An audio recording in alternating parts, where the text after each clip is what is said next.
Fun, instant, classic. 3 words Scott Hardy hopes pop into your head when you think of Polaroid.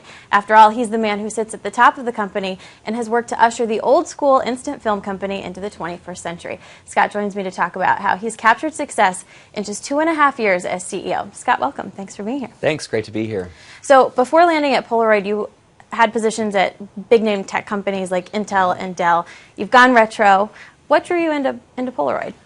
You know, my career started in product marketing, and I knew that I loved technology and products. And when I joined Polaroid at the time, the company was going through this transformation where they had really become an instant analog film company, and were looking to reinvent themselves and move into other categories of products. Polaroid kind of went through a rough patch. Yeah. Filed for bankruptcy twice in a matter of 4 years, went through 6 CEOs.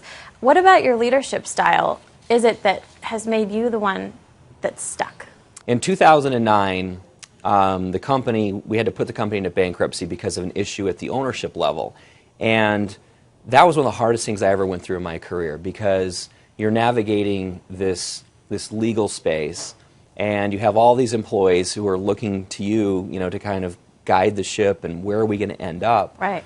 And I was fortunate at the time that I wasn't the CEO and president. I had another CEO that I was working with closely, and she really focused on all the legal elements of getting into bankruptcy, and then my focus was on kind of keeping the company going in the meantime, managing the day-to-day employee element of it.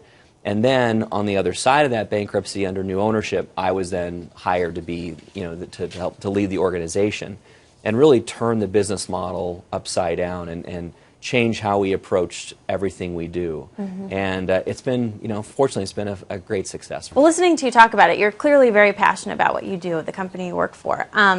And with the career in technology, it kind of seems like that's always something that you dreamed of doing. But looking at your resume, there's that one thing on there that's a little bit surprising, a Bachelor of Arts in Mandarin Chinese. How did you decide, how did you get here from there? Yeah, so I went to 1 year of college, and when I was 19, I decided to take a break from college for 2 years and go serve a church mission.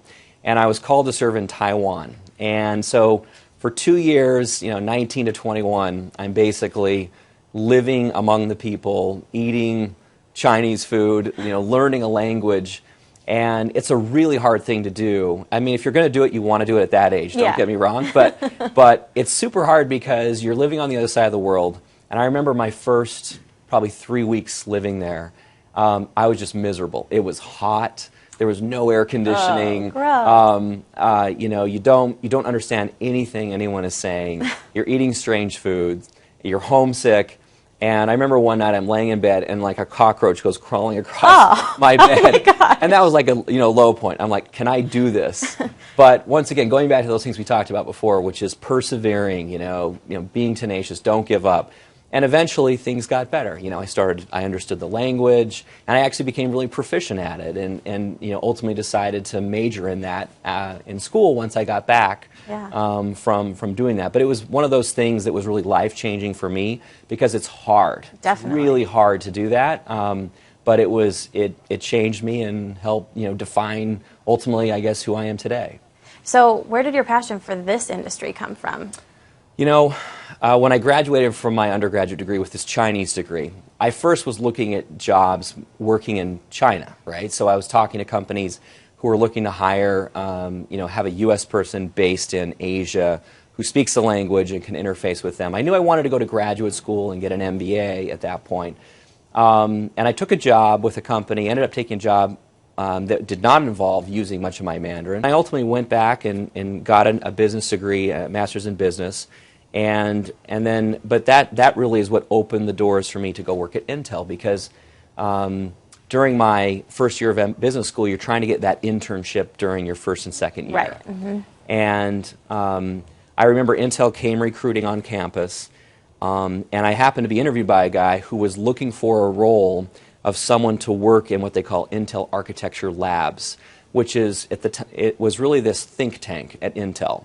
Intel is this huge, semiconductor chip company, and they had this group in Oregon where they had 350 engineers, which all they did was dream about and think about what are the new usage models that we can apply digital technology to invent. And the initiative I was put in was called the Anywhere in the Home Initiative, and the whole idea was how do we take the home, this automation concept, right, which is why I got the job, because I had that background, and really apply it. And the project I worked on that summer was, we had defined this device, and it was going to be this screen which you could carry around with you, and it was this, it'd probably have like a 7 to 8 inch screen, and you could have different things running on it, and you could control things. A little familiar. Yeah, and we had to just spec it out, and we had to talk about what it would cost. And I remember it was thousands of dollars back then. Right. Yeah. The screen alone,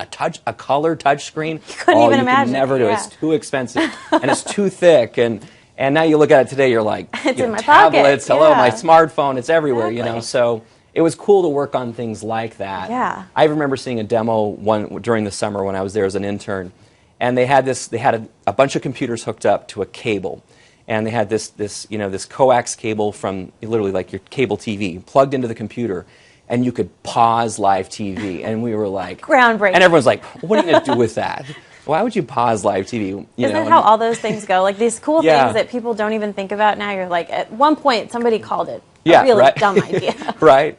Who's going to do that? Yeah, exactly. Pause live TV. You need Everybody a does hard it. drive for your TV? What? So, but it was fun. It was a great experience, and that's when I really learned I love technology. It's very clear, very evident. That comes across. Yeah. It sounds like that's a great story. So what would you say has been the biggest challenge that you've had to overcome through your years in this industry? If you look in our industry and you look at some of the troubles some of the Asian suppliers out of Japan are having, right, in this industry, they're struggling. They're losing money. They're under a lot of pressure to sell off businesses and shut down this. And these are companies that have been around for decades. The giants of the industry, and they are struggling, right? And you see how fast things change, and you see what's happened with the smartphone and how that is becoming kind of the center of your life and how you interact with technology. And so I think the challenge is just always, number one, anticipating the trends and seeing the waves that are coming, catching the wave with the right way, right, with the right surfer and the right surfboard, and then riding it, and then knowing when to bail and get back out and get on the next one. Because if you wait too long, you're going to die on the rocks. Well, you don't want to do that. No. Well, it's great advice, though. Great advice for the younger generation, kind of looking to move their way in. Scott Hardy, CEO of Polaroid, thank you so much for being here. Thanks. Great to be here.